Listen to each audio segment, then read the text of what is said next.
Il y a une citation qui dit qu'on ne peut pas ne pas communiquer. Les communications en organisation, c'est assurément la bête noire, celle qu'on me nomme toujours quand je vais dans les organisations. Et c'est assurément un frein à la collaboration, au travailler ensemble et surtout en période de changement. Alors aujourd'hui, j'ai avec moi une spécialiste, une autre conseillère en stratégie du changement, Sophie Morfeau. Bonne écoute! 35 heures par semaine, c'est plus de 1700 heures de travail par an. Tu veux surtout pas perdre le nord. Pour préserver ton esprit d'aventurier au travail, tu as besoin de ta boussole. Rien de plus simple. Inscris-toi à Espace Co-création. Ta boussole pour naviguer dans les territoires de l'innovation, de la collaboration et du courage. Parce que tu souhaites que tes actions résonnent bien au-delà du présent. Rendez-vous des aventuriers du travail, ton bonheur, ta réussite. Je suis Nathalie Fortin, co-créatrice de changement et je suis prête à t'accompagner dès maintenant. Bonne écoute! Salut les aventuriers, bienvenue dans cet épisode où on va parler, où on va aborder l'aspect des communications. Aujourd'hui, je suis avec une invitée, Sophie Morfeau, qui est conseillère en stratégie du changement. Et moi, j'ai rencontré Sophie, elle est aussi propriétaire d'IDN Conseil, donc elle se spécialise vraiment en stratégie du changement. Puis ce qui nous a rapprochés quand on a jasé ensemble, moi et Sophie, c'est vraiment l'aspect des communications en gestion du changement notamment, où est-ce que les communications peuvent vraiment brimer l'aspect changement ou la collaboration dans le changement. Puis Sophie, ce qui m'a intriguée beaucoup, ce que j'ai vraiment trouvé le fun, puis c'est là où je l'ai invitée sur l'aspect des communications, c'est le côté qu'elle a déjà joué le rôle de journaliste. Donc, aujourd'hui, bienvenue Sophie dans cet épisode des Aventuriers. Merci, bonjour Nathalie, bonjour à tous. Merci beaucoup pour l'invitation. C'est avec grand plaisir d'être là aujourd'hui. Donc, si tu me parlais des communications en organisation, tu me dirais quoi? Parce que, tu sais, on va souvent dire que c'est la bête noire. Donc, en quoi c'est la bête noire, les communications? Parce que c'est dur à faire. Parce que la C'est communication, c'est dur, c'est tout un art de communiquer. C'est pour ça que c'est la bête noire, j'imagine. Puis c'est aussi que les communications, j'imagine. oui, j'imagine, parce que pour moi, c'est pas la bête noire. Oui. Mais c'est parce que les communications, ça englobe beaucoup de choses. Ça englobe, c'est autant les communications corporatives, donc l'information descendante à l'intérieur de l'organisation, que ça englobe aussi Ouais. les communications entre les équipes, les conversations, les rencontres, toutes sortes de rencontres, qu'elles soient corporatives, qu'elles soient entre équipes, les rencontres même individuelles. Les communications sont absolument partout. Donc, Mm. c'est un petit peu compliqué de tout appréhender et en fait, de tout organiser, tout orchestrer. Et donc, en période de transformation ou en période de changement, il y a plein d'angles morts à regarder. Parce que la communication, ça ne va évidemment pas être juste le courriel ou l'infolettre. La communication, ça va être tout ce qui se passe. Ouais. Donc, c'est pour ça Ben, que c'est dur.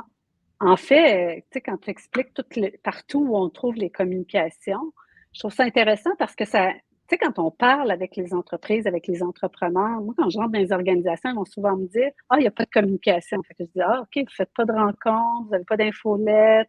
Ben oui, OK, mais c'est quoi le défi des communications? C'est que tu le dis, c'est vraiment partout dans l'organisation, les communications. C'est ce qui fait que ça devient difficile à démystifier ce qu'on a besoin. Exact. Oh, oui, tout à fait. Puis les communications, il y a une citation là d'un monsieur connu, là, c'est Paul Vlasavik, je pense que c'est ça le nom de la personne. Ouais, Mais pas facile à dire. c'est un chercheur. Mais lui, c'est ça, il dit, il n'y a pas de non-communication, ça n'existe pas en fait. Tout ce qu'on fait, c'est de la communication, puisque l'être humain, sa façon d'être, c'est de communiquer. Puis notre façon, en fait, notre civilisation, forcément, elle est construite sur la communication, parce que c'est comme ça qu'on coopère. Puis la communication, elle est partout, que ce soit dans le non-verbal, que ce soit dans nos façons de parler, dans les histoires qu'on s'invente, dans les mots qu'on utilise, tout en fait. Donc, C'est, on peut pas dire c'est, on peut dire qu'on est, non, on n'a pas besoin de communication. Si, il y a toujours besoin de communiquer, et toujours, tout le temps. Sinon, il n'y a pas de coopération possible. en fait, c'est notre moyen comme humain d'entrer en relation avec l'autre. Hein. Puis, j'aime à dire, je fais l'image souvent, même on prend un transport en commun, les gens, souvent, on voit, là, embarquent tout sur le cellulaire. Ben, ça veut dire, j'ai pas le goût de jaser avec toi ou c'est ça, la personne rentre dans sa bulle, donc elle me communique qu'elle veut pas entrer. Donc, tout est vraiment communication dans notre quotidien, là. Absolument, tout à fait. Toi, tu t'y intéresses beaucoup du côté du changement. peux-tu nous en dire un peu plus? Les Ouais. communications dans le changement? Moi, je me suis spécialisée donc en stratégie du changement. Ça fait 13 ans que j'œuvre dans ce domaine-là, gestion du changement, transformation, conseil stratégique. Ça fait 13 ans que je fais ça. Avant, j'étais spécialisée en communication interne, donc OK, nécessairement, wow! nécessairement, la communication est un des piliers pour moi. Puis en fait, c'est pareil. Aujourd'hui, le changement est partout. Il n'y a plus de non-changement aussi. C'est qu'on Ouais, change tout le temps dans une entreprise. Quoi qu'on fasse, c'est du changement. Parce que fut un temps, il y avait des périodes de stabilité, puis après, il y avait des périodes de changement. Alors, dans les périodes de changement, on faisait de la gestion du changement. Mais aujourd'hui, c'est plus vrai parce que tout ce qu'on fait, ça bouge tellement. Il y a tellement de changements partout. Tout ce qu'on fait, ça bouge. Donc, tout ce qu'on fait, c'est de la gestion de changement au final. Et en fait, pour que ça marche, les changements, c'est-à-dire que pour réussir les changements, pour que les gens comprennent ce qu'il faut changer et pourquoi il faut changer, ça passe par des communications. Donc la communication est OK. omniprésente en gestion du changement. Donc, et elle est Tu d'autant viens plus importante, c'est-à-dire qu'on ne peut pas faire de la gestion de changement sans penser de manière profonde à comment on va communiquer tout ça. OK. Tu viens de dire, en fait, en tout cas, j'essaie de suivre ce que tu dis dans le changement. Tu vas souvent on va avoir à expliquer au moins pourquoi le changement et le comment. C'est ça que tu as dit? Je l'ai juste Ouais, perdu, il est passé vite. C'est ça, c'est le comment. Donc, comment on pense amener le changement ou ben, comment on voit, la prochaine étape vers le changement et cetera, c'est ça? tout, c'est-à-dire qu'à partir du moment où il y a quelque chose qui change, il faut que les collaborateurs qui sont concernés, ils comprennent déjà, de quoi il s'agit, donc pourquoi il faut changer, Mmh. pourquoi maintenant, pourquoi c'est le temps maintenant de changer, qu'est-ce que ça veut dire ce changement-là d'ailleurs pour soi-même? Et qu'est-ce que ça va changer Ah pour moi? oui. Qu'est-ce que ça va changer pour mes équipes? Qu'est-ce que ça va changer pour ma collaboration avec les autres? Est-ce que ça va changer mon travail? Est-ce que ça va changer mon identité en tant que telle? Est-ce que ça va changer mes habitudes? Mmh. En fait, il y a plein de choses à comprendre en fait derrière le changement. Et donc nécessairement, ça passe par des communications, mais pas que des communications descendantes, ça passe par des étapes de dialogue. Il faut qu'à un moment donné, les gens, Oui. ils puissent poser des questions, ils puissent participer aussi à la construction du changement, hein, parce que ils en font partie, donc il faut qu'ils puissent y participer. Ouais. Donc, et tout ça, c'est de la com, qu'elle soit dans un sens ou dans l'autre. C'est comme un cercle vertueux, la communication. C'est pas, ça va pas que dans un sens, c'est pas que de la Mmh. communication descendante. Ce n'est pas que de l'information descendante, bien au C'est contraire. de l'interaction. Il y a beaucoup d'interaction dans ce que tu Ouais, dis, notamment dans toute la construction de comment on va le faire. Donc, on dit aux gens où est-ce qu'on veut aller, on s'en va par là. Puis le comment, ben, on va le construire ensemble. Donc, déjà là, il faut aller dans le dialogue, jaser, définir, OK, c'est quoi les impacts? Qu'est-ce que je vois? En gros, c'est ce que ça résume dans, si je résume bien l'idée là, derrière ouais, tout ça. tout à fait. OK, super intéressant. C'est quoi ton côté journalistique? Parce que je me souviens quand on avait jasé, j'avais trouvé ça super intéressant. Puis je disais, c'est quoi ton côté d'ancien journaliste ou aspect journalistique que tu as déjà fait, t'a amené de plus pour parler de communication dans le changement? C'est parce que moi, quelque part, je me sens un peu journaliste interne, dans le sens OK. où, Ah, j'aime ça. j'enquête. C'est comme ça que je suis dans mes mandats souvent. J'enquête pour comprendre qu'est-ce qu'ils sont en train de Mmh. fabriquer comme changement, qu'est-ce qui se passe. Et ensuite, je Ouais, j'aime ça. vulgarise, je simplifie et je fais en sorte que tout le monde comprenne la même affaire. Alors, Mmh. c'est pour ça qu'il y a un côté journalisme qui ressort en moi quand je fais ce genre d'activité.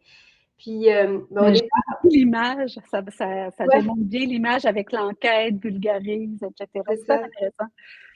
Puis, quand j'étais spécialisée en communication interne, donc ma vie d'avant Québec, quand j'étais à Paris, j'étais, donc Oui. responsable de communication interne et je me sentais aussi déjà, journaliste interne. C'est-à-dire que pour moi, la communication, c'est pas juste d'aller, d'aller expliquer ce que la direction veut de ses employés ou expliquer ce que fait l'entreprise. En fait, c'est d'aller beaucoup plus loin que ça. En fait, c'est un devoir, l'information, tout employé a besoin d'être informé de tout ce qui se passe. Et puis, on a un Oui. droit, c'est un droit, c'est pas un devoir, c'est un droit. On a un droit à l'information. Comme nous, en tant que citoyens, quand on est employé citoyen pareil, c'est le même, on peut faire le parallèle. Donc, Oui. on a un droit à l'information. On est censé avoir accès à l'information de notre entreprise parce qu'on en fait partie.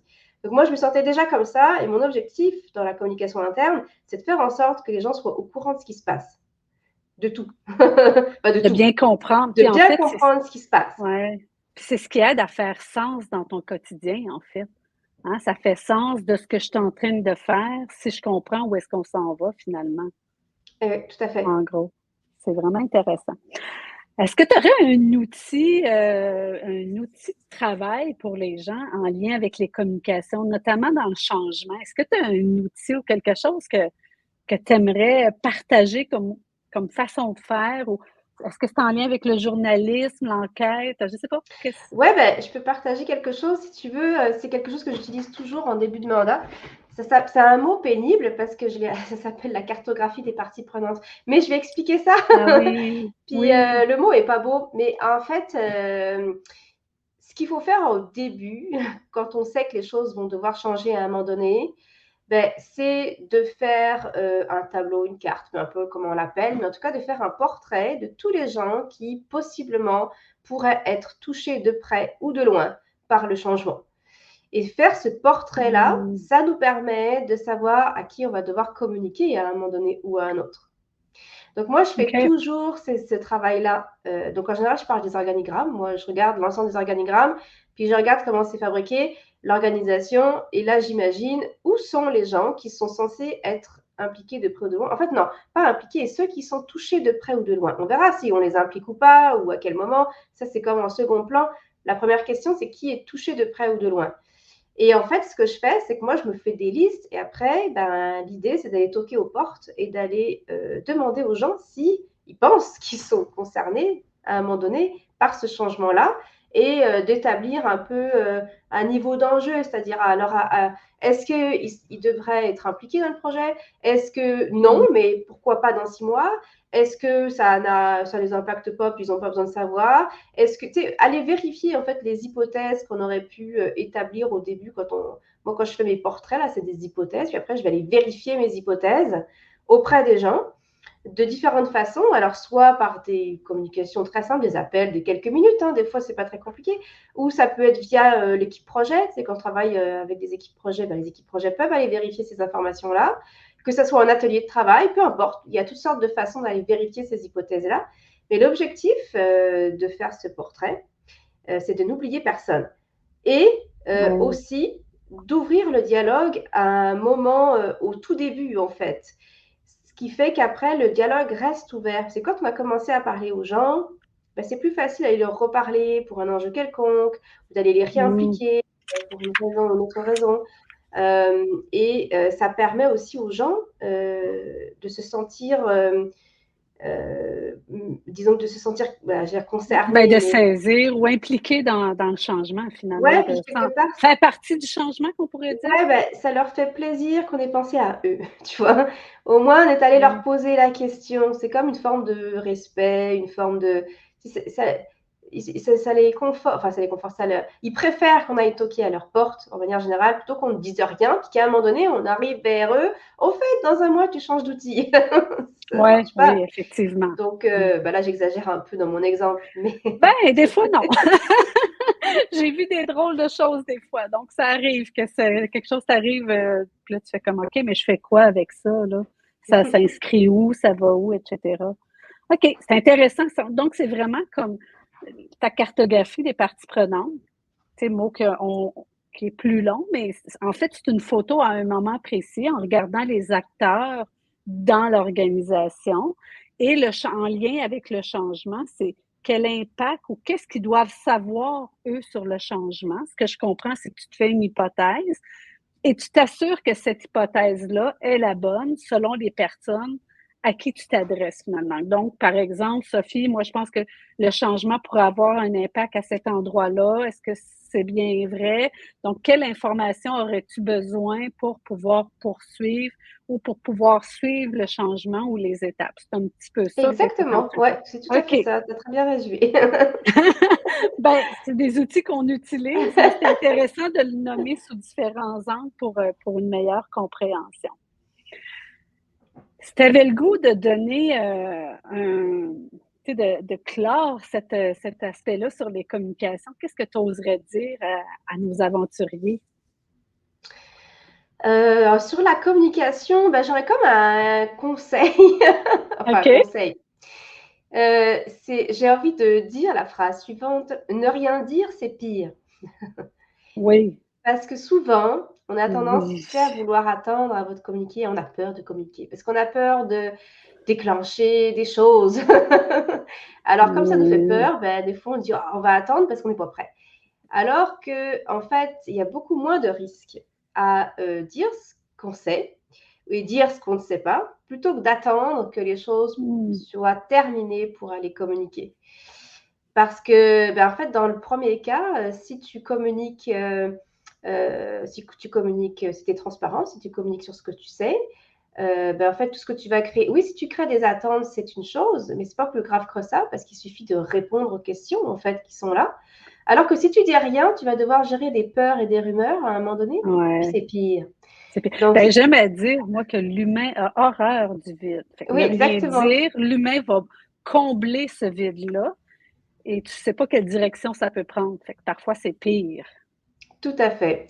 Mmh. Donc ça serait ça mon mot, de la fin, moi, Je parce que ne l'adore, rien dire, j'adore c'est ça. pire. Ne rien dire, c'est pire, j'adore ça. On va l'utiliser comme citation, d'ailleurs. Donc, si j'ai le goût de résumer tout cet épisode-là, en fait, puis je t'invite à bonifier, mais en gros, ce qu'on dit, c'est que on ne peut pas ne pas communiquer. Partons de cette phrase-là, on ne peut pas ne pas communiquer, et c'est ce qui nous permet d'entrer en relation, notamment dans l'organisation, qui est cette micro-société. Et de notre façon de communiquer, ben, c'est vraiment toutes les interactions qu'on peut avoir, donc en lien avec le changement. Ce qui est intéressant, c'est vraiment de créer une cartographie des parties prenantes, donc des individus impliqués de près ou de loin dans ce changement-là, pour s'assurer qu'ils auront l'information dont ils ont besoin pour suivre le changement, pour comprendre où est-ce qu'ils doivent s'inscrire dans tout ça. Et ta phrase miracle que j'adore, ne rien dire, c'est pire. J'adore ça.